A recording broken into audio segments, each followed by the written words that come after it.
යුද්ධෙට order එක දුන්නේ මම. ඒගොල්ලෝ කලේ මම කියපු ඕඩර් එක. එහෙම උත්තරයක් දෙන්න ලේසි පාසු කෙනෙක්ට බෑ. එහෙම දෙයක් කියන්න කෙනෙක්ට හොඳ කෂේරුකාවක් තියෙන්න ඕනේ. කොන්දක් තියෙන්න ඕන. ඒක මම දුන්න කමාන්ඩ් එකක්. ඒගොල්ලෝ කලේ මගේ කමාන්ඩ් එක ක්‍රියාත්මක කිරීම. එහෙමනම් අල්ලනවා නම් මුලින්ම අල්ලන්න ඕන මම. මහින්ද කිව්වේ ඒ වගේ කතාවක්. නිසා පාලකයෝපත් වෙන්නේ ජනතාවගෙන්, ලීඩර්ස්ලාපත් වෙන්නේ ජනතාවගෙන් නෙමෙයි. ලීඩර්ෂිප් ක්වොලිටි එක, නායකත්වයේ ගුණාංගය, සැලියුට්. ඒකට වචන 10ක්වත් වචන 100කින් කියන්න ඕන දේවල් එක වචනකින් කිව්වේ එකයි. ඒ ප්‍රකාශයට නම් සැලියුට්. එච්චරයි.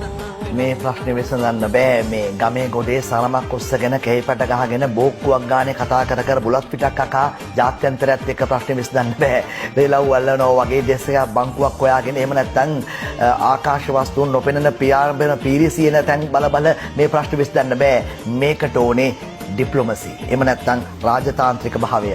මේ ප්‍රශ්නේ ගහන්න ඕනේ මොලෙන්.